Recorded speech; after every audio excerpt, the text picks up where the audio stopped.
We are thankful to have these gents here. Braxton McCoy, author of The Glass Factory, and Dale Stark, retired A-10 pilot, both ranchers, outdoorsmen, a true American hero, Idahoans. Thank you guys for being here. I'm going to get out of the way now and let you guys begin. Thank you. Thanks, Mark.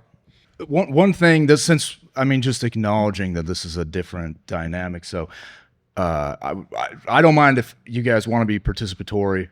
So it sounds fun, and this is supposed to be fun. So don't heckle or I'll make fun of you, but participate. You know what I mean? So you were an A-10 pilot. Let's do a quick introduction there's going to be a ton of people who have no idea who we are. Yeah, so I enlisted in December of 99, started out as a C-17 crew chief, did that for a couple of years. Then got picked up to fly the A-10, flew the Hog for another 20 years. And then retired, moved back to where I'm from on the Oregon coast, and now run a small Angus beef cattle operation. Do a podcast and spend time hanging out with friends like Braxton McCoy. Hell yeah. I was a nobody, just a monkey with a gun. I was a PSD guy, and it's funny when I do like public speaking, I used to always try to explain PSD, personal security detail stuff. I used to say, we're kind of like the Army's idea of the Secret Service, except for like not as good. But now I'm like, I don't know, dude. It doesn't hit anymore. I never got defeated by a roof.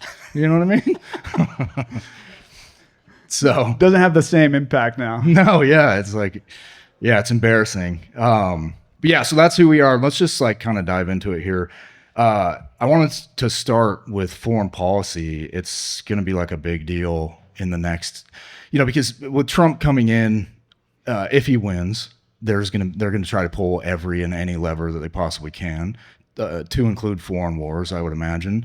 In fact, I've heard rumor mill that one of the reasons they're kind of, in some ways, kind of poking at China is because they're hoping that Pooh Bear will invade Taiwan while Trump is in to make him look bad, and so.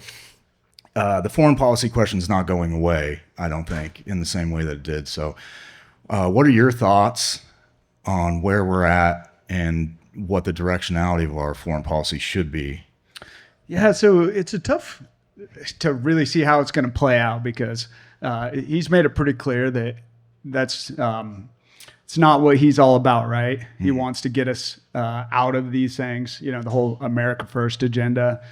And then, but he's got pretty much the entire DC establishment that's ringing the register all over the globe. Mm-hmm. And so for him to just get in there and be able to turn that spigot off, I think is going to be a challenge. Yeah, and it's going to have to start with appointments, right? So, SecDef is going to be a big deal. We're probably not going to get Joe Kent, which would be my preference, right? Yeah. Maybe, a lot of people have made noises about perhaps Eric Prince will get tapped for that job. He does appear to be on kind of like a prolonged audition for it right now. Yeah, he's recently building up his public profile. You notice that? Yeah. It's not an accident. No, he's a calculated guy, and he's got his own podcast now that's focused pretty much solely on foreign policy questions. And he's talked about a few things that were surprising, like imperialism for one, and he's really being vocal about how we should be imperialists, but we should be imperialists in the old way, which is, it's interesting. Yeah, right. Yeah.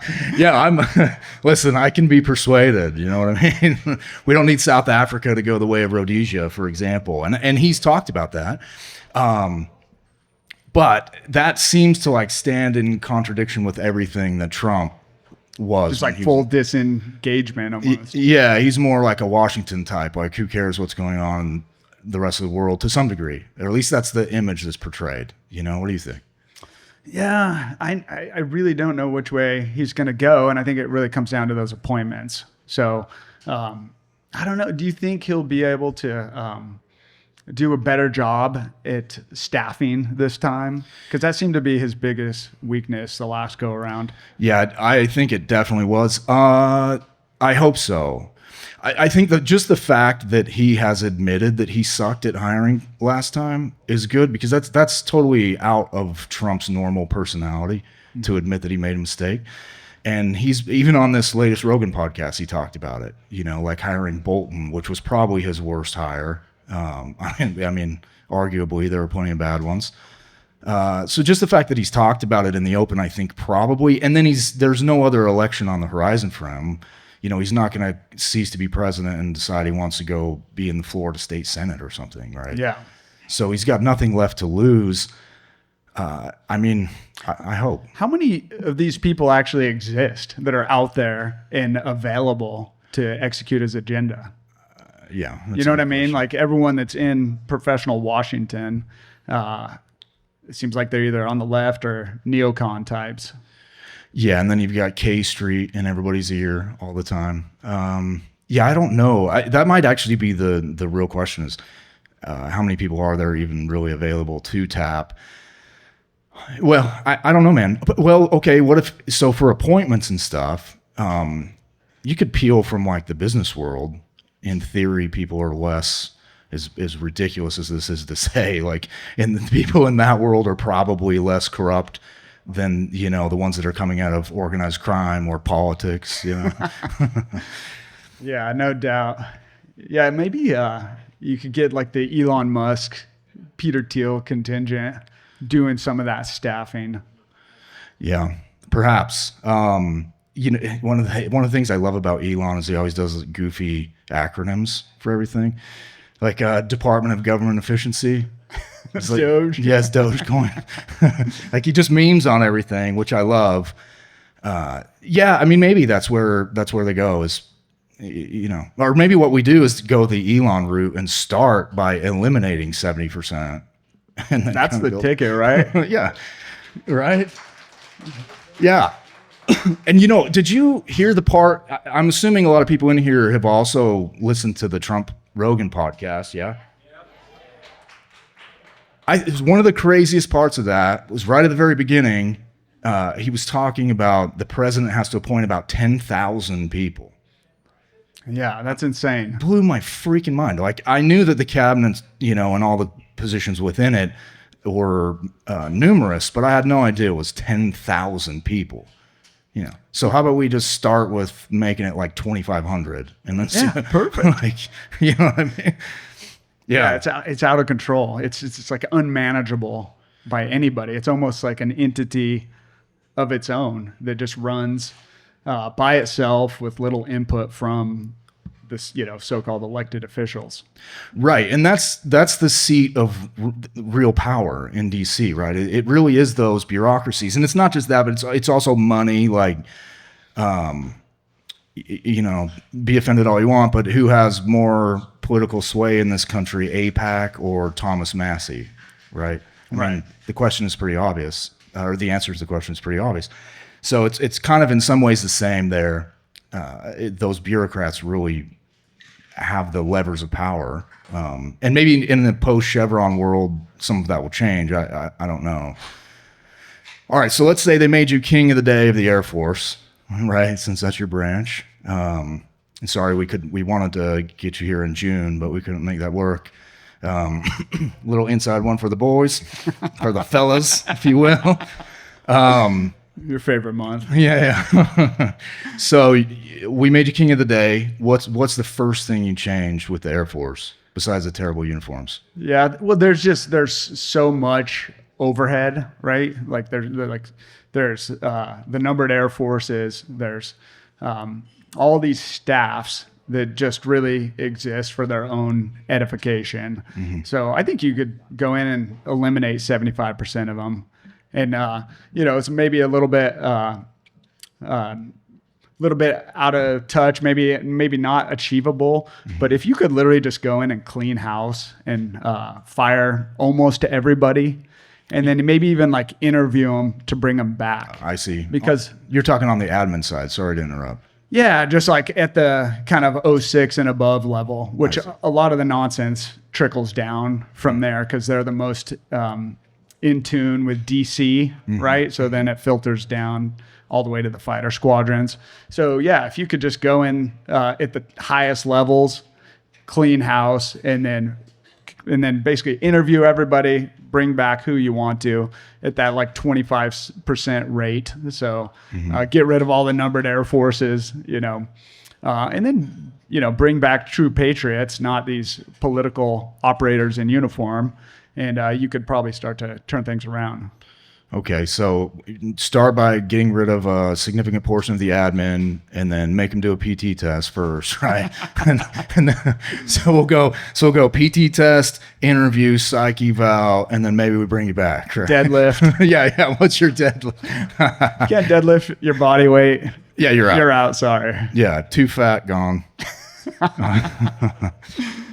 Okay, that brings me to, you wrote a tweet, and I wanted to get you to expound on this because I thought it was an interesting point. It was along these lines. You said, I'll kind of paraphrase some of it, but you said, I never understood why these generals like John Kelly types don't retire, go back to the family farm and enjoy their golden years with the millions they've made and saved.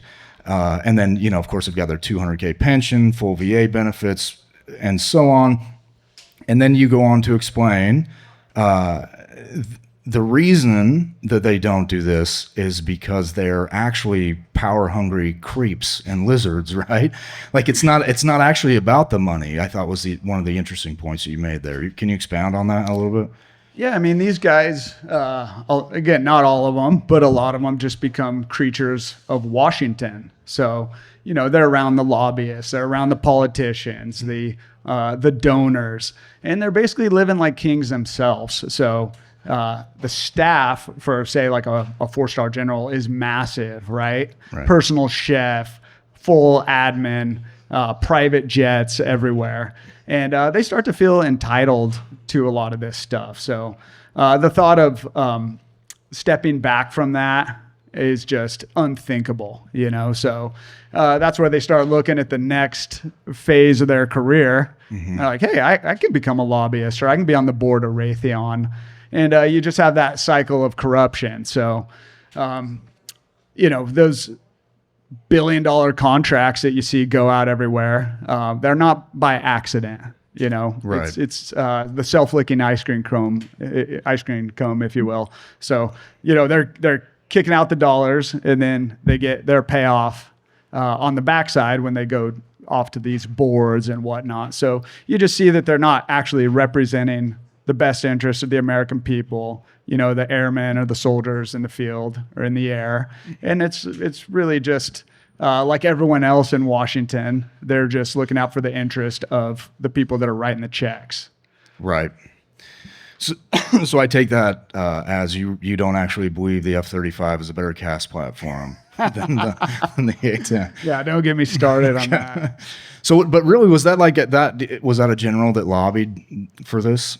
What's that? The F-35, for example. Oh, I mean, that the F-35 is like, it's like the most DC-esque weapons program ever created. Like the entire program over its lifespan will cost upwards of $1 trillion, and granted it's a, multinational platform, but we're the ones paying for it for the most part. Right. Yeah. And the way that they set it up, it's just a gold-plated asset, if you will. So like John Boyd and all these fighter pilots from back in the day, they're kind of able to keep a lot of these impulses of DC in check when all the 4th gen fighters came out. So you get the F-16, the F-15, the A-10, and they were able to successfully block a lot of these, they call it gold plating the fighter. So you just keep adding on things, increases the complexity, increases the expense.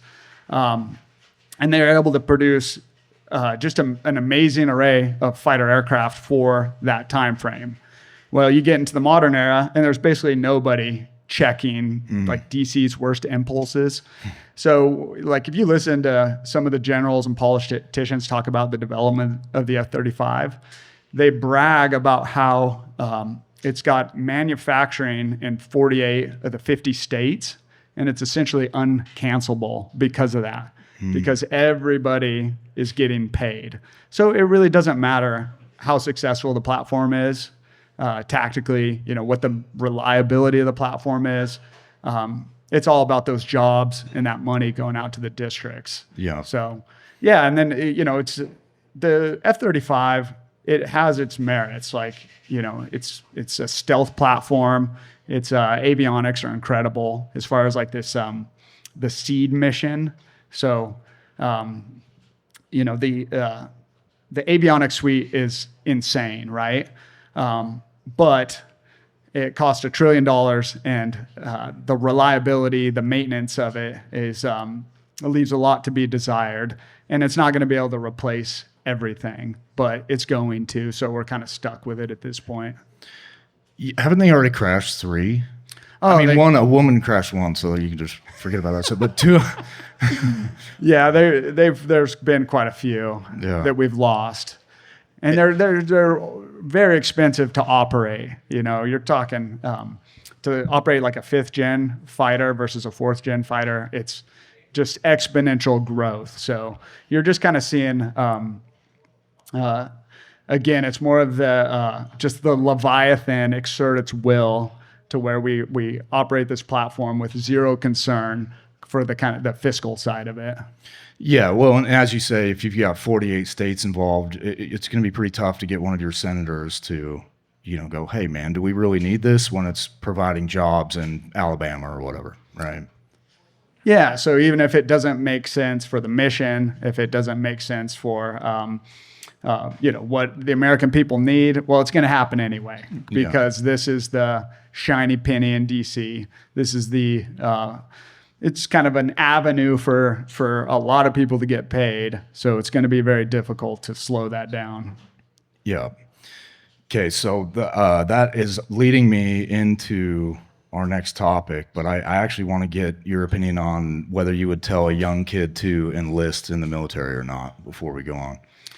Yeah, that's a tough call, because you look at where kind of the country's going, and you're just start thinking to yourself, why would anybody want to be a part of this, right? Mm-hmm. But on the flip side, if everybody who thinks like us, if we tell all of our kids never to join, not to participate, what's the military going to look like in 10, 15, 20 years when there's zero influence from basically our kids? Right. No, I'm glad you said that, because I've kind of had a change of heart on this a little bit. I've been accused of saying that I don't want kids to go to college, which is not fully true. What I've said is don't go get a bullshit degree. Go get a JD, or if you're something in STEM. Engineering. Yeah. I mean, go for that, fine. But don't go to college just for the sake of college if you're just like a regular guy. Like, go get a job. Yeah, don't go waste your money on some studies degree, right? Yeah, exactly. And especially, I'm the father of a young woman now. She's 17, so these kind of we're getting letters in the mail. She gets good grades, believe it or not. And we've had the discussions like, hey, if you want to go to school, we'll pay for you to go to school, but I'm not paying for you to go to school to party for 4 years. Like, that's just not happening. And it seems like particularly young women are susceptible to this social engineering that happens in school, which I do personally think is part of the reason our military is the way it is. Every officer, there's no like brevet generals anymore, or battlefield promotions or anything like this. All of our officers have, many of them, absolute bullshit degrees from some college, and they're just indoctrinated lizards. You know what I mean? And we don't want our kids to be that. So as it relates to this topic, it's if you're going to go into the military, then do it, but do it intentionally. Make sure you know what you're doing with a plan. Maybe officer side is the way to go. Just if there's a war and you're some young kid that wants to test himself in a war, I understand that. Like have often said, Iraq was we should not have been there, but yeah, it's like the old quote, it's not the best war, but it's our war, right? It's like, yeah. And, and I look when I enlisted, and I was pretty much rock bottom, right? So it wasn't like I had a whole bunch of opportunities coming my way. And what if I met someone and just talked me out of joining at that time? Right. And I did enlist, then I got to go fly the A-10 and everything else that came from that. So I would hesitate to just tell people not to do it. But you're going to have to really think about what your values are, and that could come into play, unlike maybe it was in our generation and before. Yeah, and one of the things I wanted to talk to you about is what can our generation do moving forward, and it ties in this way. The left, when they go into things, they believe that they are change makers. For people who are conservative, we're just not wired in this way. We're more practical and more doer types, and that kind of thing. And I think one of the first things we've got to do, as people that are for the most part 50 and under, have got to start thinking more radically. We've got to get it in our head that the goal is actually to change the system. Like, there's not a whole hell of a lot left here to conserve. I was just going to say that, like, the term conservative, like, does it even fit anymore? Like, Right. Do you want to conserve, like, the state being able to kidnap your kids and castrate them and throw you in jail if you disagree? Right. Like, let's how about we don't conserve that? So does that term even fit anymore? No, and that's what I think. That's what I mean. We've got to have a perspective shift. If you're one of these radicals that believes there's some pretty good stuff in the Constitution, you need to go forward in life with a plan of how you're going to bring things back toward the direction that you want. Like, we want the goal being a country for our children and grandchildren that is at least somewhat recognizable. All right, because as of now, I feel like we're 5 years away from blue-haired freaks running everything, and I don't know, man. I want Sesame Street to remain like a children's show, not every time I turn on the effing TV. You know what I'm saying? So, I've talked about this on X some, but I think that with all of this in mind, I think that we have a problem that not enough people are talking about right now. I'm glad that we have a ton of energy. Trump injects a major shot in the arm to the right wing. It's undeniable, like him or not. He actually spins everything up. But there's going to be a hangover from that, and we're going to have the 2026 midterms, and we have got to find some way to maintain this momentum. Don't get too drunk on this and then fall asleep at the wheel and then go get our butts kicked in the primaries again, because that's how we end up with these, Kissinger goofballs and things like this. They win in the freaking primary, which, if he would have whacked a journalist in the arm, I'd have voted for him too. Like, he should have done that before, you know what I mean? Yeah, it's kind of like against our nature to want to be involved in the HOA, to tell other people what to do. No one wants to be party to that. We just want to be left alone. But then you realize that they're never going to leave you alone. There's never going to be neutral institutions that just are fair arbiters of law and justice. Seems like that's a bygone era. So either you're going to get steamrolled or you're going to have to push back and get our guys in positions of power to where then they can, execute the agenda we would prefer. Yeah, and I think we need to.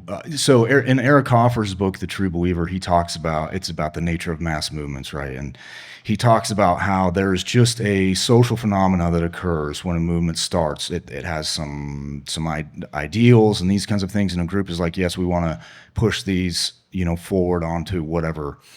Well, as time goes on, that group ends up being pushed one way or the other by its most radical elements. It's just human nature. That's what happens.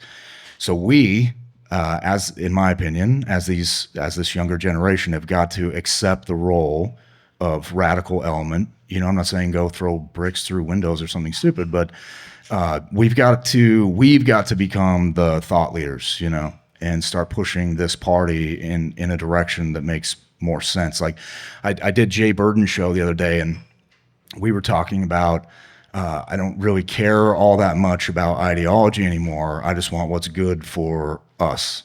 Like, I'm done with this principled horse crap. Yeah, if the principle is bad for you and bad for your family, then why would you follow it, right? Is that kind of what you're getting at? Yeah. Mm-hmm.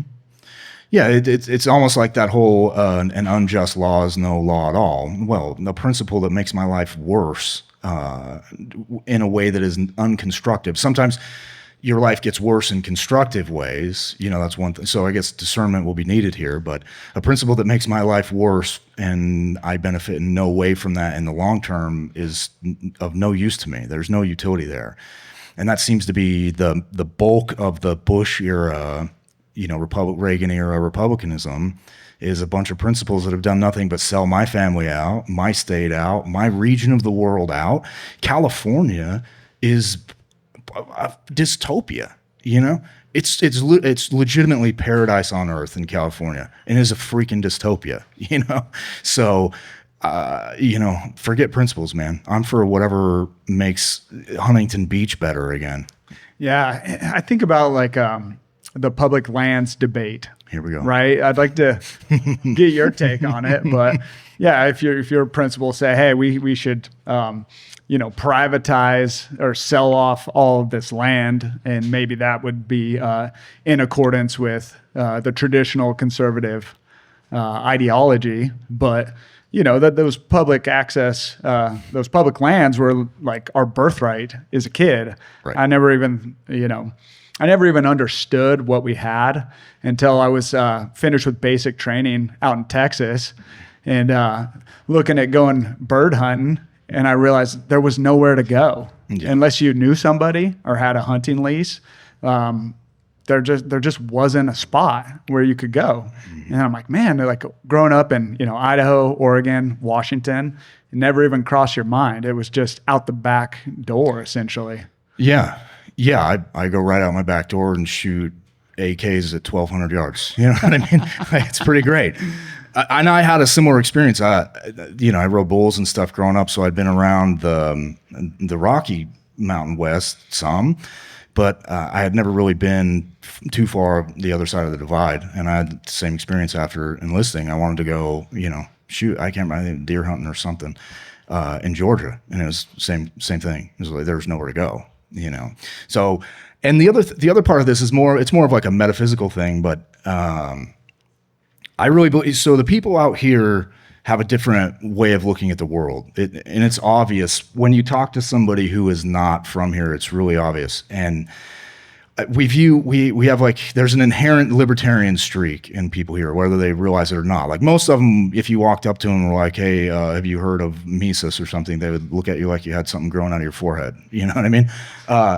But they live and kind of embody a lot of those principles. And I believe personally, and I've said this elsewhere, that it's because of these public lands, that there's so much freedom of movement that you don't feel like you have Big Brother looking over you all the time here.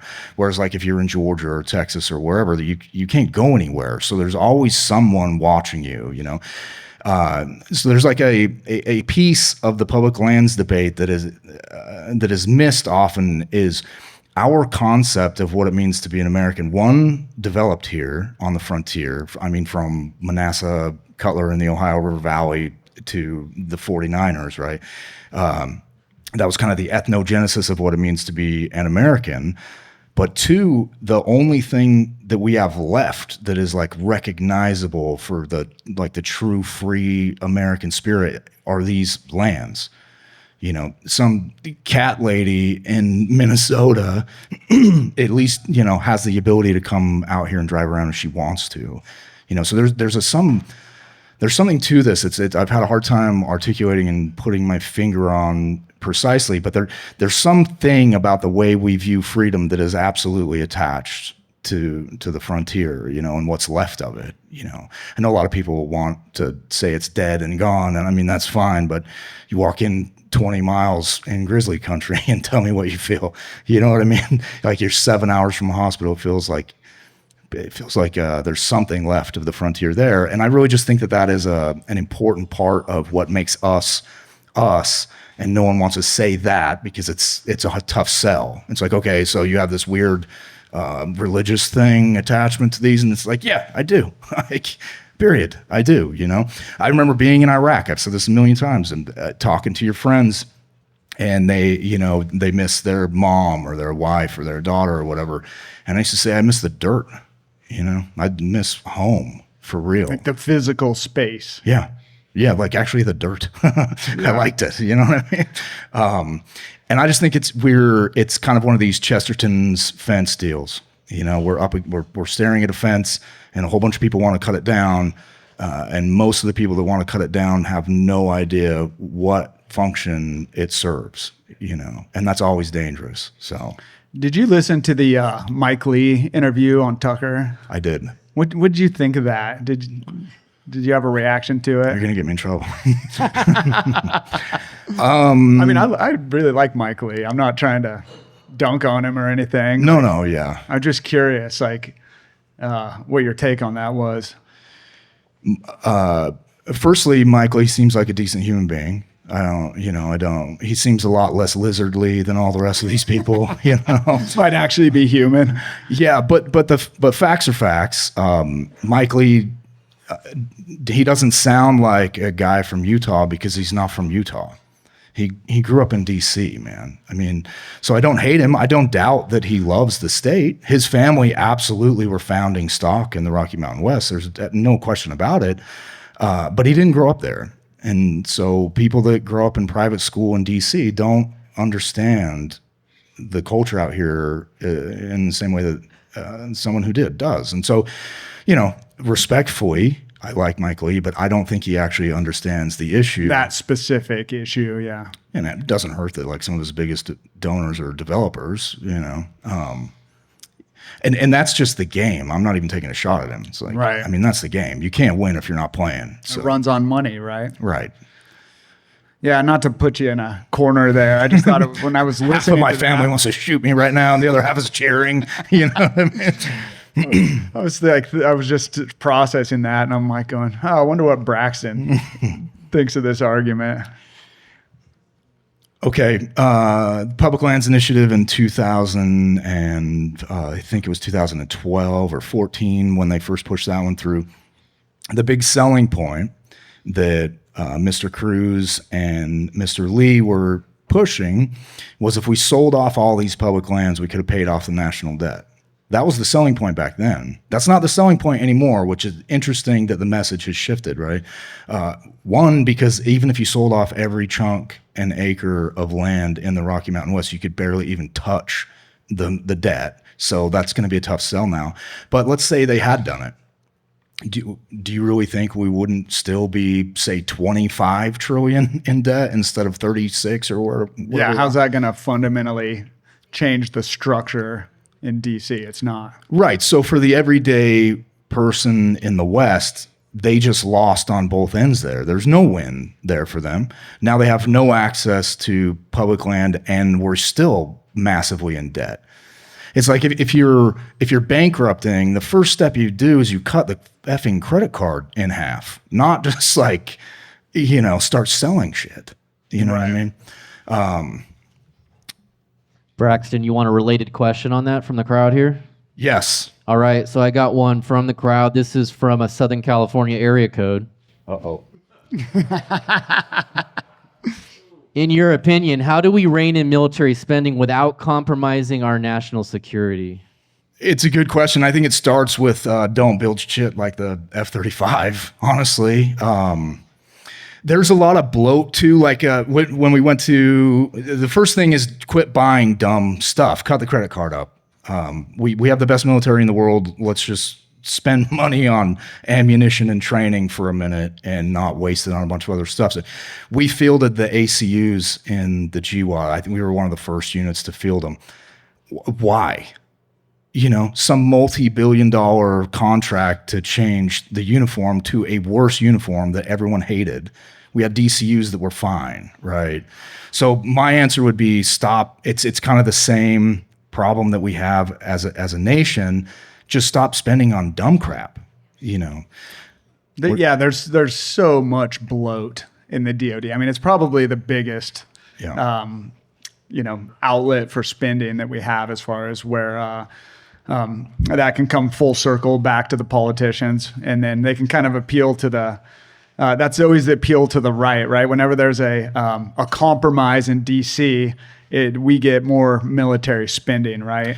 Right. Which is odd. And I had this epiphany one year. So Raytheon had a ceremony for the 1,000th laser Maverick off the assembly line. So it's an AGM-65 laser guided missile. And they had made the 1,000th one of it, and they wanted to have a party for it. So they reach out to the base, and they're like, we want a fighter pilot that has shot one of these in combat. So if you can send a couple people over here, and that'd be great. So we go to the assembly line, see how they make these weapon systems, and it's like ultra complex, and it's a long process, and there are tons of people, and find out those things are like $500,000-$600,000 a pop. Well, I've shot 4 of them in one day. That's an expensive day, dude. Yeah, I've shot a ton of them in training, and yeah, you need to employ weapons that you're going to employ in combat. You need to employ them in training, but there is a lot of money going through the Pentagon that could be cut without jeopardizing national security. Yeah, that's what I think too. And it kind of goes back to your point about these generals what happens is they get out and they either get on the board of General Dynamics or something like this, or they end up on K Street lobbying. And, the next thing you know, we're paying a gazillion freaking dollars for batteries. I remember, so when young NCOs, you have hand receipts when you need stuff, and we needed AA. So I went to go get a case of AA batteries, and I can't remember what the price was, but it was absurdly expensive. Like, just making up numbers here, but let's just say it was $1,000 that I had on my hand receipt for these AA's, and I could have bought them from Walmart for like $150. You know what I mean? So there's a lot of that kind of crap, and it comes from lobbying. And there's supposed to be these rules that are like, no, you have to fair price to the military and all that, but it's complete and utter. No one cares. The job is to spend money. Right. Nobody cares about, are you being wise with these dollars? Like there's nobody sitting back going, hey, well, maybe we shouldn't do that, or maybe this would be more cost effective. It's just spending, and the budget gets bigger every year. So, Hey, Dale, question for you, somewhat related, since you mentioned blowing through that $2 million worth of munitions in that one day. What's the most number of bombs you've dropped at once, training or combat? At once, probably just rippled 2 500-pound bombs at once, simultaneously, if that's the question. I probably shot 600 rounds in one pass. You're talking out of the 30 mic? Yeah, so out of the gun in the A10. Oh yeah, I forgot. I was supposed to ask you. Does the A10 sound as cool inside the cockpit as it does? Yeah, so from the inside of the cockpit, it sounds pretty awesome. I mean, it shakes violently, and then you smell the gunpowder. Okay, so that actually answers the follow-up, because the follow-up was supposed to be, does it tickle your balls when you shoot? It sounds like it does. Yeah, it's like everyone should experience that once in their life. Since let's go back to public lands for 1 second, but let's attack the logging side, which I know very little about, but I had a bunch of people asking me questions, and you're like a yeah. So out in Oregon, it's interesting because there's there's another factor in this debate, which up in the Cascades in Idaho, there's a lot of it, and then out west, but they used to obviously lease a lot of these public lands to logging companies, right? And then the logging companies would manage the lands. So during that time, the roads were maintained. They had like lookout sites, like fire spotters. They had their own fire suppression. They did controlled burns. They managed the underbrush. They were managing their resource, which fed their company, in these huge swaths of land. Mm-hmm. And that was just part of doing business for Weyerhaeuser or Lone Rock or whoever, Menasha, whoever had these leases on the public lands. So when they were managing it, it was in my view, it was better for everybody. Mm-hmm. It was just, everything was, there was better access, there was better fire suppression, there was just better overall management. So then you hit the late 80s, early 90s. You get the lawfare against the logging companies, Right. and we all know that story. And so you come out of that, and essentially there's no more like leases to the timber companies.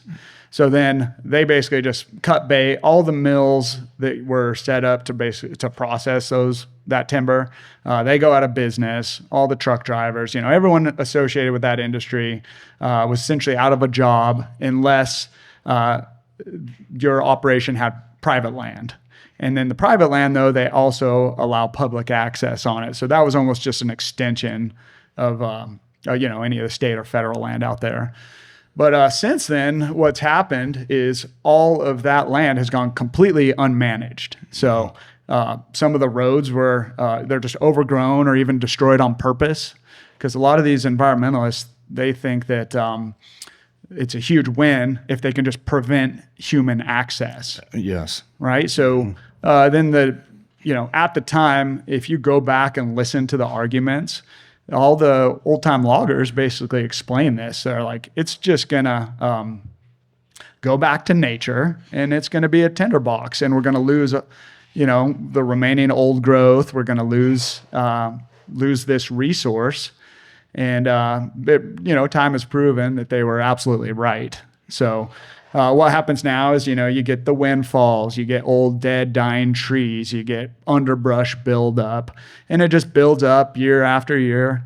And then one time, you have an extra hot a summer, some camper or lightning strike or something sets it off, and then it just burns through, tons of these, thousands of acres of timber, communities, people's homes, things like that. And then you weren't able to log it, it wasn't maintained, and then nobody has anything. So there really is a balance between keeping these federal lands, especially out in the Pacific Northwest, where it's basically a temperate rainforest, and everything just grows so much that you really need to actively manage it. Yeah, I agree. So two things. The Forest Service is older than 1980. This is a thing that people need to get through their heads, and the BLM, right? So there is a way to work within the confines of the current structure to accomplish what you were just saying. And then the second thing that's hard for particularly blue-haired weirdos to understand is that commoditizing things often saves them. Like if you look at white-tailed deer, for example, that thing that most people don't know, we actually have more deer now than we had in the pre-Columbian period in America, and they were almost extinct at one, or not extinct. They were extirpated from a lot of areas, and their populations in a large portion of the country were in big trouble. Same thing with the Rocky Mountain elk. Well, what saved them? Turning them into a commodity. So a commodity with some notable restrictions. You can't just take a minigun out and wipe out a herd, but every year you can purchase an elk tag and go shoot an elk. So turning it into a sort of a sport of a kind, and also like a place to get groceries and this kind of thing. It gets buy-in from people and also provides money. And now you have a thing that is managed and has a budget that it can use to help, manage it, I guess. And there's no reason that timber should be any different. I think they have these leftists have in their mind that were you to go back to a model like you described, every logger is just Scrooge McDuck, and he's going to wipe out the forest and then maybe plant 4 trees and go home and, cash out. And that's just not what happens. These people, they think on longer time scales than this year. You know what I mean? Yeah. I mean, it's not perfect, but you go out to Weyerhaeuser land, you go out to Lone Rock land now, and it's very well managed. And they're looking to process that timber in anywhere from, it could be 30 to 50 years. And so that's the scope of their investments. And so their operations are allow again they allow that public access out there, and frankly it's a lot better than the stuff that's been completely mismanaged to a large degree. Yeah, and as you say, if there's too much fuel and it burns, that fire is so hot that it will actually sterilize the ground, which is another thing I think a lot of people don't know. And also every time there's a bad fire, it's very rarely started by somebody who isn't a leftist for some reason. Like we had, these guys are purists, nature lovers, and all of this. We had a bad fire in our area a few years back, and it turned out that this Subaru driver, we'll say,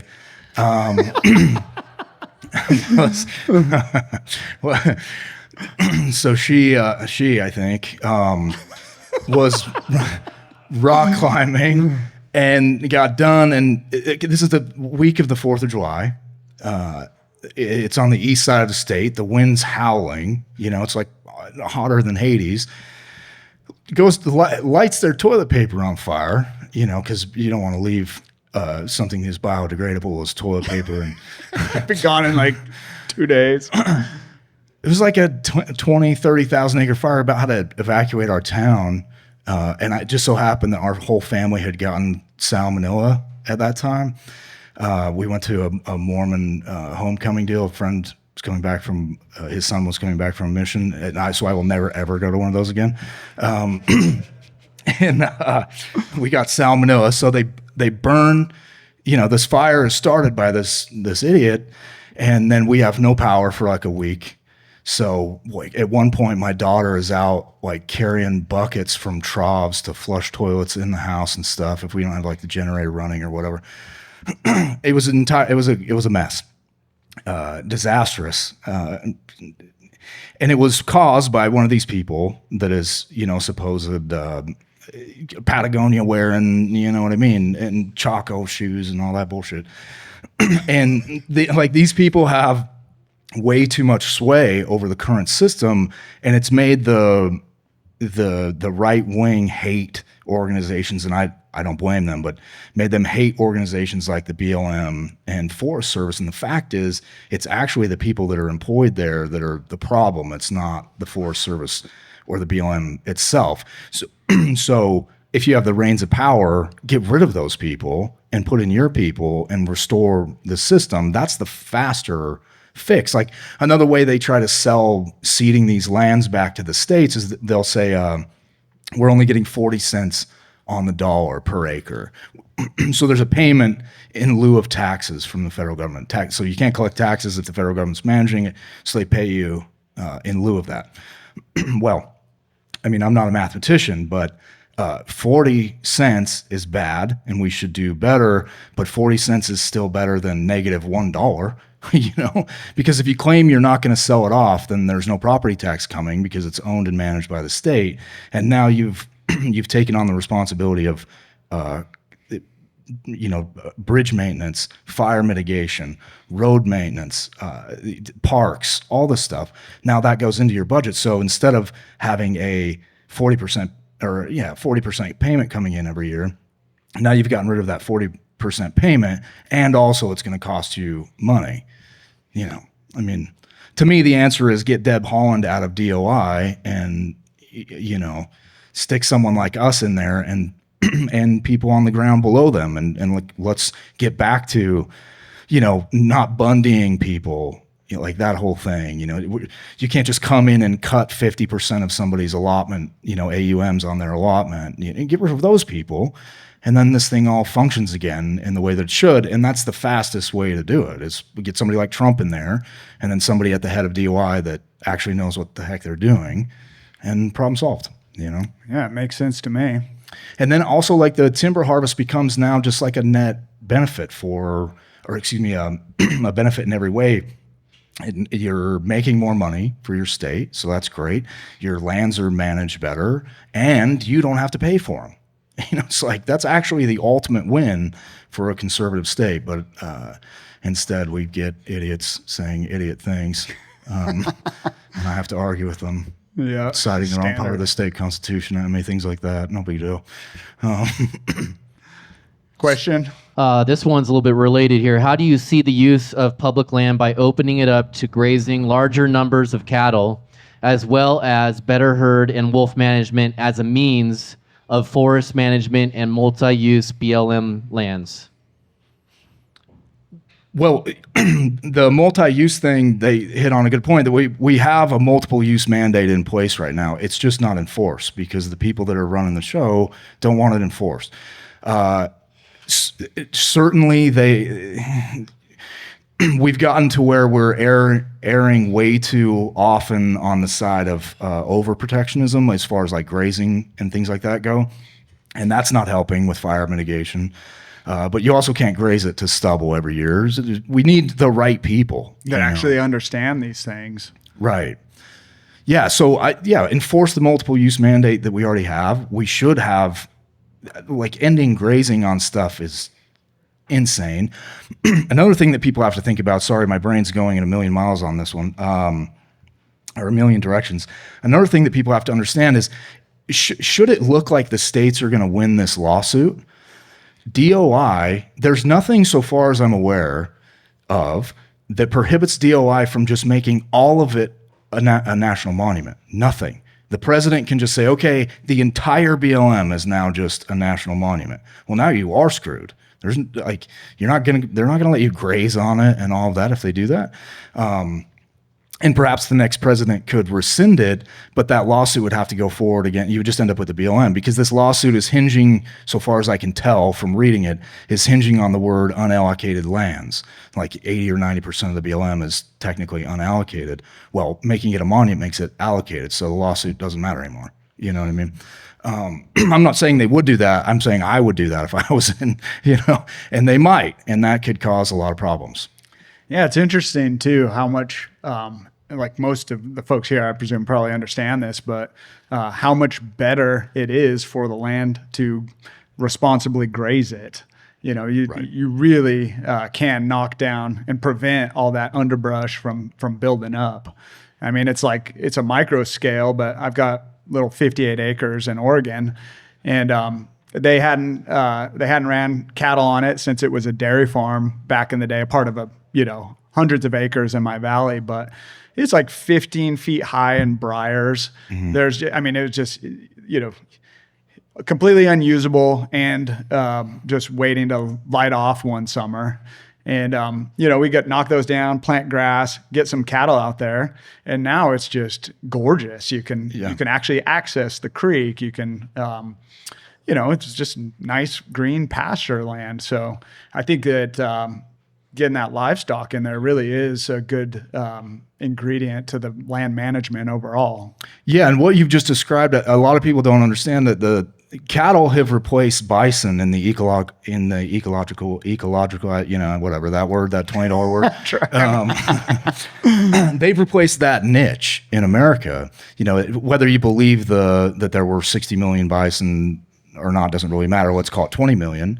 Well, cattle have replaced their role in our, in our environment, and so if you pull them out, in a lot of ways, it's actually no different than offing the buffalo like we did, as far as the ground and stuff is concerned.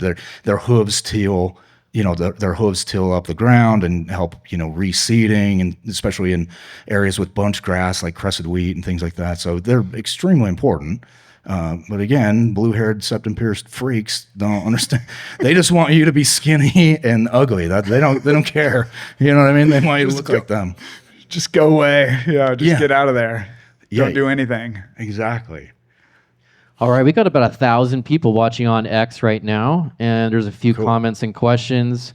One comment from Hawk Slinger: I'm cursing my girlfriend right now because we are quote unquote entertaining guests. Interesting discussion. Would love to have been there. That's an interesting username. Comment from Ranch Bastard 2. He says, I got the same jacket at Costco. $25, dude. Well, I have 2 of these. That's how ridiculous I am.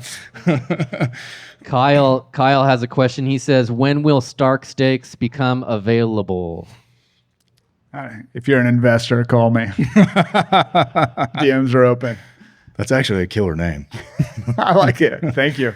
No, I'm with the amount of ground I have, it's crazy, the demand for just direct to consumer beef, and just within your local community. I could probably run 24 head total with with the dirt I've got easily, without having to throw a ton of hay at them. And I've been in business for really just a couple of years, and I already have a waiting list just with people that live around me. So, if I could lease more land and grow my operation and figure that out, I would do it. I've thought about it. There could be some of that in the future. All right. The Idaho Joe asks, F-35 in Idaho Air Guard, thoughts? Good idea or bad? It's such a difficult discussion because on one hand, you have the development of the F-35 and what just a massive money grab that was. And then you have the reality that is the future of fighter aircraft for all three branches that fly fighter aircraft. So, if you're going to be in Idaho paying federal taxes and, you have Gowan Field right there and you want it to stay open, I would say bring on the F-35 and, it'll be capable for what it does. And,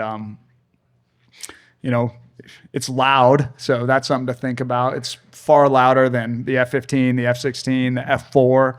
It's significantly louder than the A-10, but maybe you like the sound of it. I never minded it, afterburner. But if I'm an Oregon resident, if I was a resident of Idaho and I wanted, to keep my National Guard base open, I would advocate for bringing in the F-35. I mean, the Air Force has made the decision on the A-10. It's getting retired. It's already underway. I mean, the idea of fighting the retirement of the A-10 is just a waste of time and energy at this point. They've shut down a lot of the logistics, the parts, the future weapons contracts. They're already closing down the last few active duty squadrons. So its days are numbered. So if you're going to look at it in terms of, your local state economy, your guard base, then the F-35 is the future. I got a question for you guys. Yeah. How do you use government to downsize government when those are the best payrolls, promotions, pensions, et cetera? It's interesting because it's basically illegal to reform the government, right? Anything considered, if you're trying to cut any branches, or you're trying to reduce spending, it's violation of laws because they've built up all these structures to protect themselves, right? So I'll let Braxton obviously weigh in on it, but you're going to just need somebody to get in there that is not afraid of being called bad names, and isn't afraid to really push the envelope. And this might sound a little extreme, but you're going to need a president that really is willing to die for what he's trying to do. Because as we've seen, they will try to kill you if you actually try to challenge this system in any way. So, it's not going to be easy. And it's basically, as it's structured now, would be considered illegal. Well, look at Trump. Tried one of the many good things he tried to do was move the DOI, the Department of Interior building, away from DC and out where there are more public lands. And the workers there, their little union, sued him and won. So it's pretty tough. I guess I would say what you're gonna have to take. You're gonna have to take at least a piece of the budget and build. So probably in North Carolina, line a beach or two with trebuchets, and then get some tickets, bus tickets. You could probably sell tickets to it, to help fund it. Gather some people and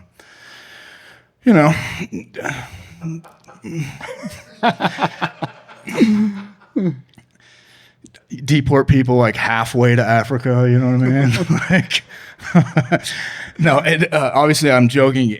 In seriousness, if you look at what Phil Lyman has said in Utah, that if he were to win, the first thing he's going to do is get rid of half at least of the staff, because apparently the staff of the governor in Utah is 800 people, which is absurd. He's what? The state's got 3 million people or something. You got 800. Get out of here. So the Department of Government Efficiency thing, if they can just make up, if they can just make up bureaucracies out of thin air, then why can't we, do that and hire a shitload of lawyers so you can countersue and just start firing people, man. I really think that's the only way. When all the incentives are aimed at growth, you're never going to have people on your team. Everyone working there is incentivized to make their bureaucracy bigger so they can get more power and more money and more influence. So it's just going to take a few people to say, yeah, we're firing all of you. I really think that's the only way. And also, I think we should reframe the way that we look at bureaucracies. Bureaucracies are an impediment to us on a day-to-day, and we hate them for it. But if we had control of those bureaucracies, then couldn't we just do the same thing in the other direction? So I think grabbing a hold of them, putting the right people in, look at Trump's view of putting people on the bench in the Supreme Court was hire young people that are going to be there for 40 or 50 years. We'll do the same thing at these bureaucracies, install people and make them bend to your wishes and use them against your enemies. And, make no mistake, these little commie freaks are your enemies, And you notice what the left does is they just do it. They Right. do what they want to do. They know it's unconstitutional, and then they just say, hey, we'll fight it out in the courts. And by the time it makes it to the Supreme Court, a decade later, then the issue is already passed and it's set in stone. So you're just going to have to just do it and then let it hash it out in the courts with, like you said, an army of lawyers. Yeah, and that's why they get away with it, because they already have an army of lawyers. Like we were talking about the ESA or the Endangered Species Act earlier, or at least we were kind of vaguely referencing it. The Endangered Species Act started as a good and noble idea, but the Humane Society for America has done nothing but use it as a cudgel for the last 40 years. And the reason that they're able to do this is first of all, they're smart. Your local humane society that takes care of dogs and cats or whatever is actually a sister organization. It's not the same organization. So they have this thing over here that makes them look good. And then Humane Society for America is just lawyers. The whole entire thing is just lawyers. And all they do is tangle everything that they possibly can up in suits. That's why it took forever for wolves to get delisted here. That's why they're not delisted in the Great Lakes. That's why we were able to get grizzlies delisted and a hunt started, but then not be able to actually execute the hunt. So we've got to get our own lawyers, and no one wants to pay for it. We've got to get somebody, and so just create your own. I don't know exactly how, but create your own bureaucracy that's just lawyers. It's like the Department of MAGA. And it's just like a bunch of fit, square jawed, kids that wear salmon pink shirts and stuff, and they just go around and make hippies' life suck. I like it. Hey, thanks so much. Really good to meet you guys out here. So I'm back here. My name is Brian. I'm from Cannon County. So when you're talking about going in and getting influence, what are your thoughts on going into like your local municipalities and your local county offices and your school boards and things like that, and getting those kinds of thought leaders positioned in there to make those kinds of changes and do things that can make change in the short term and in your immediate vicinity? Yeah, I think it's important. You're gonna be able to have access to that. You can win with pretty limited resources, so it's definitely a good idea. And then you can make an impact, to your local school board, your library, which libraries are pretty insane these days. Like your public libraries it's unbelievable what they're trying to push out to kids. So I think you're going to have to do that. Encourage people to do it, get involved. But at the same time, as we've seen throughout the Midwest, is if you're not engaged at the federal level too, they'll just drop in like 20,000 Haitians on your community and say, hey, good luck. So you really need the full spectrum attack, if you will. Yeah, I think that's right. The more non-sexy positions like you're talking about, well, that's phrasing. those roles, oh, so that's actually not that great either. Anyway, school board is pretty important. A friend and I looked into this a couple of years ago. I found it pretty interesting. The average, now this wouldn't be like Ada County, we're talking the actual average across America. The average sheriff's election could be changed, swung in one direction or the other with $1,500. That's why like Soros comes in and dumps like $500,000 in this, $500,000 in that, because he knows he's going to win. And we've got to start doing things like that, getting the right people in those spots, and it's donate to people other than just Trump. Honestly. Next question: who do you believe should be responsible for the Boise foothills fire caused by the broken Idaho power cross arm? That's hard for me to answer. I don't know. I can see where you're going with that, and it's a good question. I would have to look into that more before I had too firm of an opinion, but I see what you're saying, because there's some chicken and the egg going on there for sure. Yeah, same. Yeah, I don't want to hang myself with a terrible answer here, so. We've danced around it, but are you guys interested in running for office? Go ahead, Dale. Yeah, it's funny because we're just like, you need to get involved, you need to participate, you need to do this and that, but nobody actually wants to do it, because it would really suck, right? Like, you've got, you look at what they'll do to you, your family, dig up, every terrible thing you've ever done, and if that's not bad enough, they'll just make something up. So yeah, it's a tough call. I don't know. I have no desire to ever go to leave my local area, but I'm not right now, maybe in a decade or so, if we still stand. I do something local, but it's a tough ask, really. I don't know. What do you think, Braxton? All of that for sure. I will say I've been in talks with some pretty powerful people. It's something that we've looked at, considering my youngest son is 3 years old. That's a thing I've got to really got to consider and weigh there. And then my oldest is 17, and it's a lot of pressure to put on. It's basically, yes, I have thought about it. No part of me wants to actually be a politician in any way. But there is a sense of duty. You do feel a little bit like and also the hypocrisy of saying, hey, you go out and ruin your life while I sit back here and go fishing,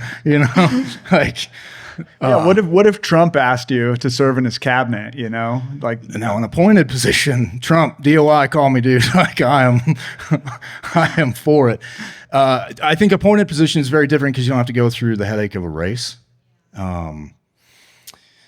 I've thought about it. I'm not willing to say yes or no to that right now. It's a possibility. So you're saying there's a chance? Yeah. Yeah, that's right. It's a hard maybe. I like that.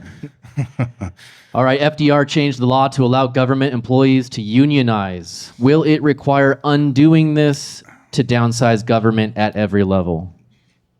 Yeah, I think government unions are just terrible. There's really no one representing the taxpayer at that point. I agree. I completely agree. Public sector unions should be illegal. It's insane. The idea that people can unionize to spend your tax dollars on themselves it's insane. Yeah, they should be fired into the sun.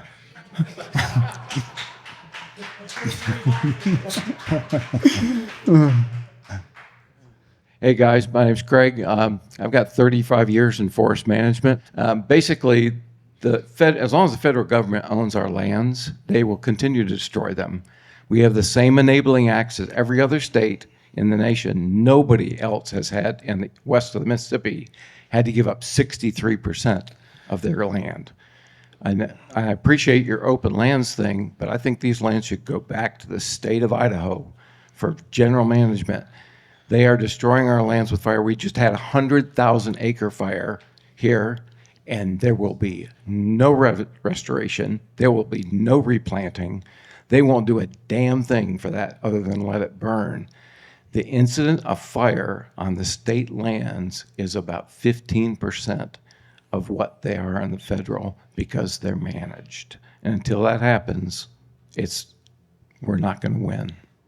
Yeah, this is the take, and I understand the take. This is why I was saying that you have to have your people in positions in these bureaucracies. If you look at the Idaho State Constitution, I believe it's Article 9, Section 8, I think, covers the disposal of public lands, and they essentially they have to be managed to maximum profitability, and that money has to go to the school. Now, there's a limit on how many lands they can, how much land they can sell in a single year. But so far as I'm aware, there is no limit on how much they can lease or rent out. So basically, if you cede them, we are in essence constitutionally obligated to sell the land off to private ownership.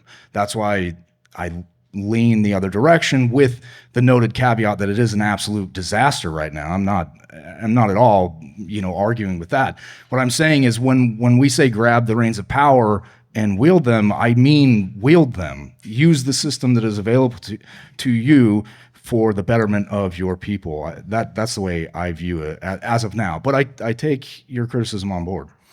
So one more thing on this. I think people that are right-leaning have been abused by their politicians for so long that we almost have like the broken home, whipped boy syndrome thing. We're used to this idea that no one is ever going to help us, whether it's our side or the other.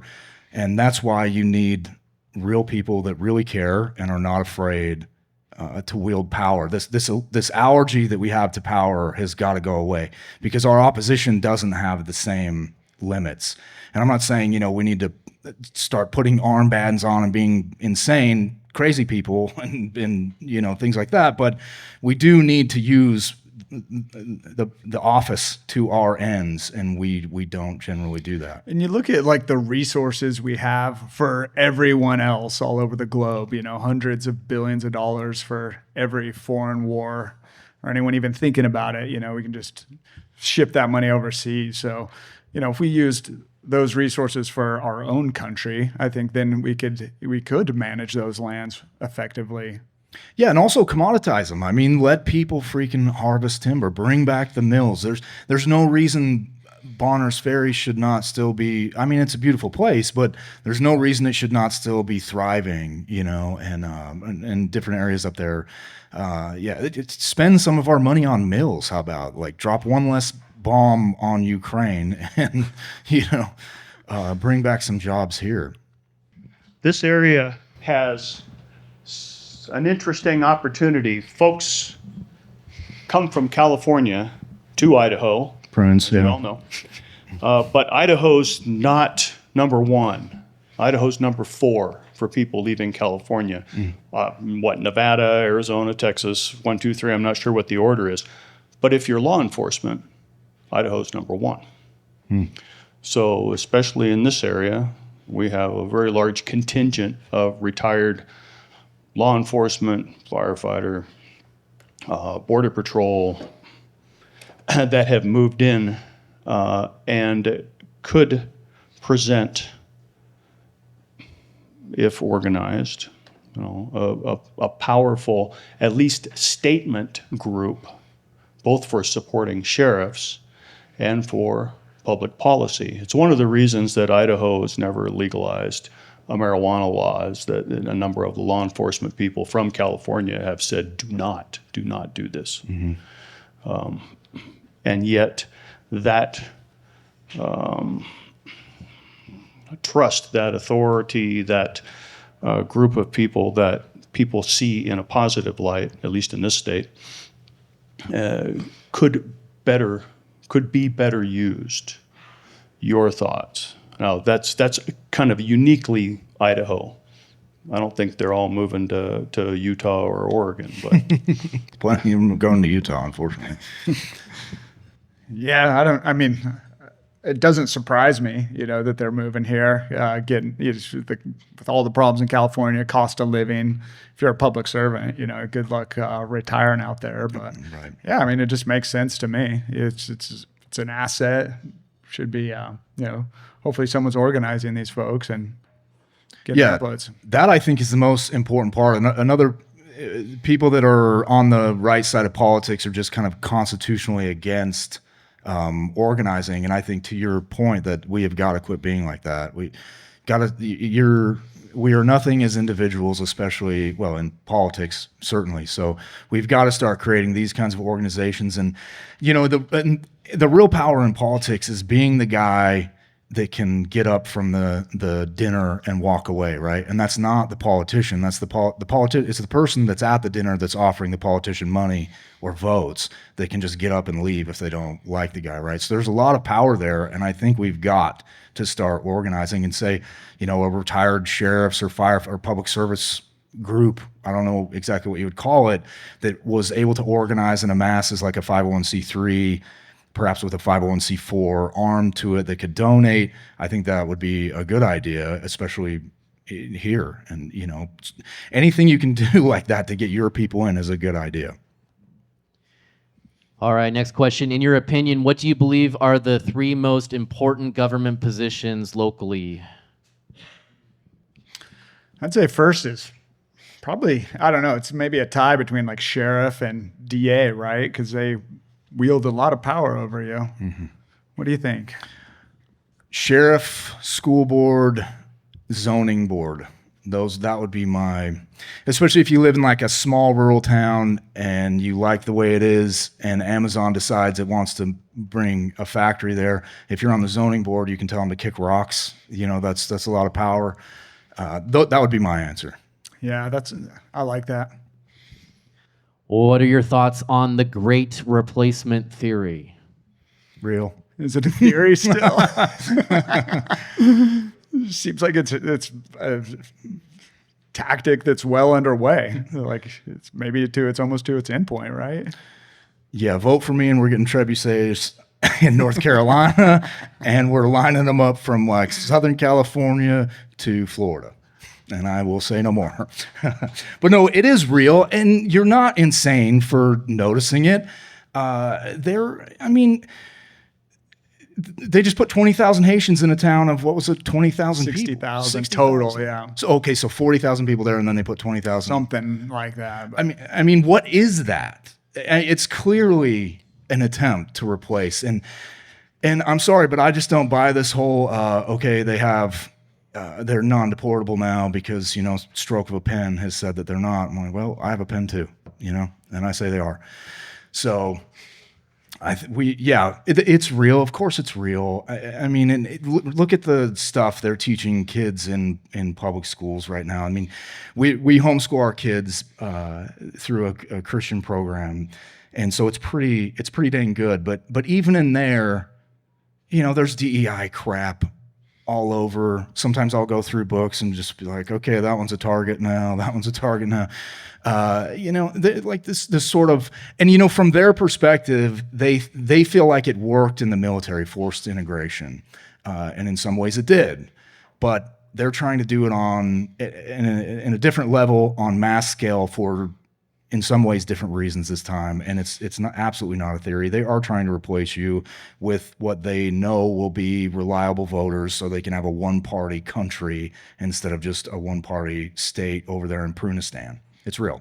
Yeah, the model of California is what they're trying to implement on the rest of the country. It's pretty obvious. Yeah. They're not concerned at all about your community, doing this at a reasonable rate and and then all they do to point to its benefit is look at GDP, like that's some sort of number we should all worship is the most important thing. But right, it's clearly not good for the communities that they're doing it to at mass. And hopefully, if Trump gets in there, we can start not only stopping it but then undoing some of all the damage that's been done. Privatize the deportation force. Commoditize it, dude. You know what I mean? Eric Prince. Yeah, let's go. So one of the things that was brought up earlier was the discussion about the Fraternal Order of Police and their organization as a lobbying power here in the state of Idaho.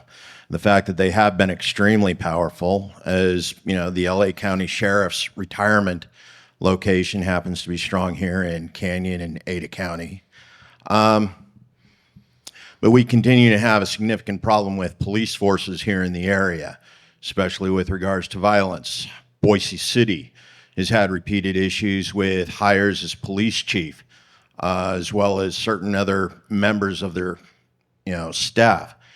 How do we work with what is essentially a foreign force? These are LAPD, LA sheriff, that are now dictating policy here in the state of Idaho without necessarily understanding what is core to Idaho values and the things that we believe as far as freedom, what our rights are in context of that policing. Where do you stand on that? I would have to know more about those specific to comment on them specifically, but as an American, you know your rights, and there is absolutely nothing wrong with having the expectation that those rights will be respected. I don't know enough about these individual incidents to have any real strong opinion, but I don't think the populace should be cowed by police. I think that's horrible, and there's no reason that an American should walk around being afraid that they're going to get beaten or abused by the people that are charged with protecting them. But also, I don't know. I would have to see these incidents to be able to speak to them more directly. But just in theory, it's also perfectly fine for you to expect to be treated well by your public servants. Yeah, and it's interesting too. Something I've noticed is when you get a ton of people from California in, even if they're conservatives, they don't always actually share your same values, and they might not, they might agree with you politically, but they have a different way of seeing things, bring in a lot of stress, just kind of having a hard time articulating it. But you're talking about the chief of police coming from LA. They might, just take all those lessons learned from there and then just dump them in here. I'm in Oregon, and our governor is not from Oregon. She knows nothing about Oregon. Like, she's from like the Northeast or something, So yeah, you get these people that come in, politicians, leaders, and they're completely foreign to your local, folk ways and whatnot. And hopefully we can just get to a point where we can, get back to. I don't know. I like to see people elected to office or put into positions of power that actually grew up in that community, and I think that makes a big difference. Yeah, what you're hitting on, I think, in some ways, is culture over politics, and that's very important. Another thing right-leaning people tend to do is neglect culture. It's very important, and you should guard it jealously. All right, gents, we have to enter speed round now. Are you ready? Here we go. We have about 10 minutes left. More questions coming in. Question: constitutional conservative family moves into Idaho from out of state. They're at a busy point of their life, and they think to themselves, "Phew, I'm in a red state." Your thoughts to them? We've got Depends on where you're at, right? I mean, we got a lot of twinks in office here, man. Like, yeah, don't rest on your laurels. That's what I would say. Get busy, right? Yeah. All right, Braxton, why are you lying to everyone about Bigfoot being real? Did Bigfoot pay you off? Bigfoot is fake and an excuse that nerds made up to justify their fear of the dark. Is the global war on terror generation the new greatest generation as it begins to get involved in these conversations and to get into local, state, and local leadership? I obviously don't speak for our generation of veterans, but in my view, we've seen just, what it can lead to if you just follow these politicians blindly. And then, 20 years of just repeated failure. And then you see it go, you're sitting here looking at what's unfolding on the ground, and, complete disaster. You're like, this isn't going to work in 1,000 years. Mm-hmm. And you just look at all the money being dumped in, being funneled back to the politicians and, their campaigns, of course, through defense contractors. And then you just see that on repeat for 20 years. It leaves a mark, and then we pull out in the most humiliating failure you could imagine. I think that our generation of veterans are going to be much more inclined to question a lot of this overseas involvement, and hopefully, again, to start pushing back from a lot of the propaganda that really does get people. Like, one of the most shocking things to me was I remember at the very end of Afghanistan, we pull out or not out of Bagram where we should have, but pull out of Kabul. And I just remember thinking to myself, like, man, like, it's going to be a long time before we engage overseas again. Just basically how awful this was for, we all have friends. Like, I just, think of my friend David Gray right now. His had 5 kids under 18, grew up without a dad, and that's been repeated over and over again. And it was, if we're being honest, it was really for nothing. Like, there was no, it started as this anti-Al-Qaeda operation, right? And then a couple years later, it's like, so girls can go to school in Kabul and we can fly the pride flag over the embassy. Like, that's why we're here now. Like, it just didn't make any sense, and we fought for the people we were with, right? Like, that's what was important to us at the time. But as we have time to disengage and start thinking about what it was really all about, and I just remember thinking, like, it's going to be a long time before anyone falls for some of this slick propaganda again.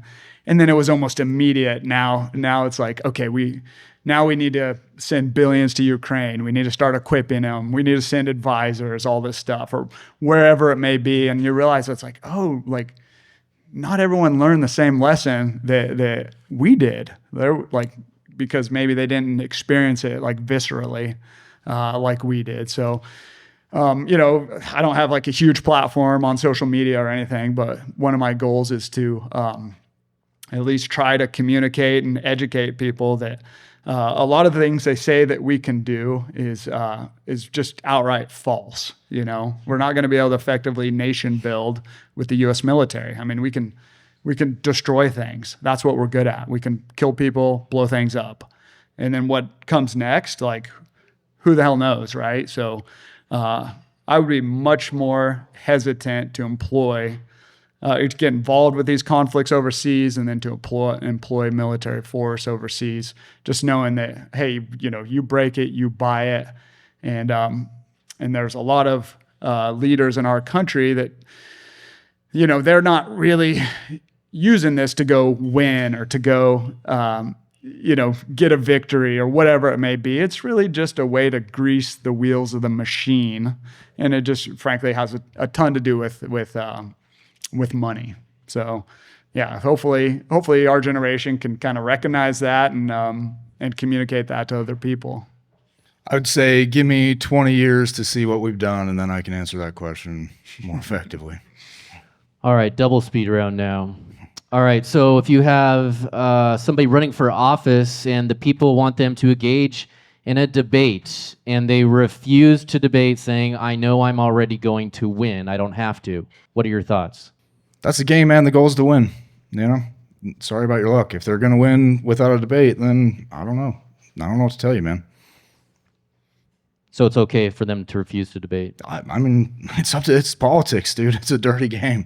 I don't think it's good. I would prefer to see my politicians debate, but if he's going to win and the goal, the game is to win, or the goal of the game is to win. So whatever. It is what it is what I would say. All right. So if you have, and Dale, did I get it wrong? Do you live in Idaho? No, I've got family in Idaho. Okay. I lived here as a kid, but I'm in Oregon now. Okay, that's what I picked up earlier. So then this would be for Braxton, unless you have an opinion on this. And if you could, look right in this camera right here as you give the answer, and it could be 30 seconds or less. If you were to have every Idahoan's attention regarding Prop 1, what would you tell them? I would tell them it's a Democrat scam meant to steal power from the right. The fact is, the left is much more engaged in politics. You guys are normal people and you got crap to do.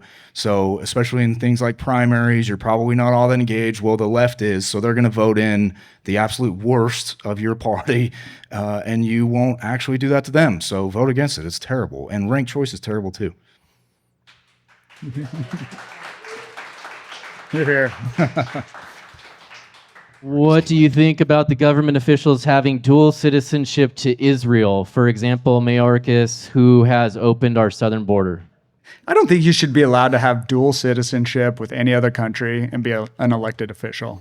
That's just my view. A lot of people say America first. I'm at the stage where I say America only. Mm-hmm.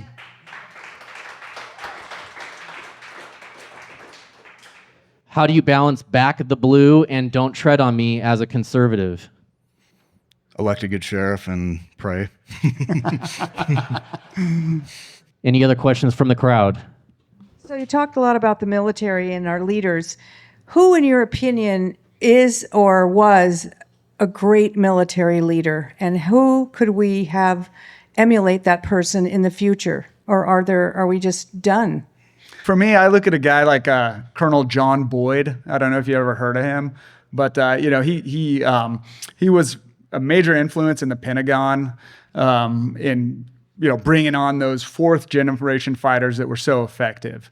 And he had a famous speech he would give people, and he would say, you could either be somebody or you could do something, but you rarely can do both. And you're going to hit that fork in your career where you have to decide.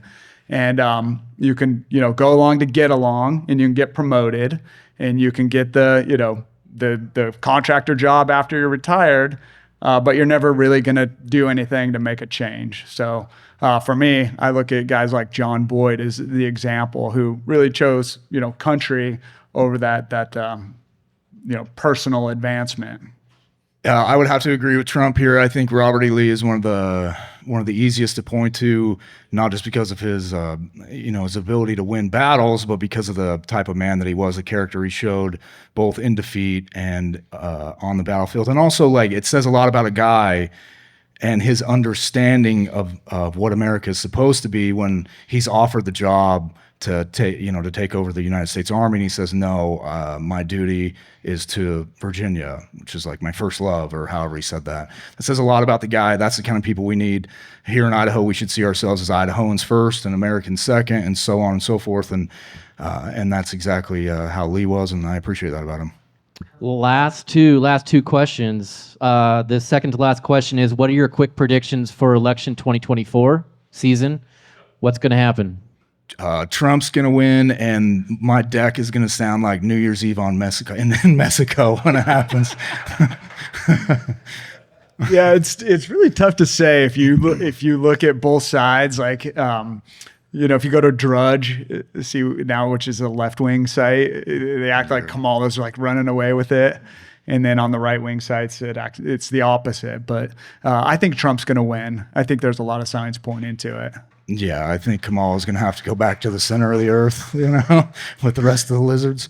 I think the problem on people with more conservative values is they get one person in office, and then they're like, whew, we're done. We got it. Now they're going to leave us alone. And then that's not the case. The left is going to try to destroy his presidency, probably worse than they did last time. So you're going to have to stay engaged. Completely, yeah. And they're going to, and it's not just Trump. One time Trump said they're not coming after. They're not coming after me. They're coming after you. I'm just in the way. I think that's pretty accurate. They hate you, and you should accept that. And remember that even if Trump is to win, you've got 4 more years at best of that guy, and then you better have a plan. And also, the president can't fix everything. So I would echo, you've got to stay engaged, and probably there will be riots, and there will probably be another Kyle Rittenhouse, as tragic as that is, and hopefully whoever that next young man is acquitted in the same way, but he might not be. There's a lot to think about, and I would say just stay frosty. All right, we have a tradition here at Saloon-Cast for our guests where when we do this, we ask them one final question, which each of you will answer. So to determine who goes first, you do paper, rock, scissors. You're going to look right here, and you're going to pretend that every single person in America has to pay attention to you for 60 seconds. Given your wisdom, your experience, your knowledge, where we are at as a country, what would you tell every single American? You need to get out and vote for Trump because it's a binary choice at this point. So right now, that's the most pressing issue is get out, vote, get 10 people to vote, and then we'll go from there. Go to church, love your wife, hug your kids, go fishing more often. I like it. Hey, we really appreciate you being here, and thank you to everybody else for coming out. Have a great afternoon and evening. Thank you.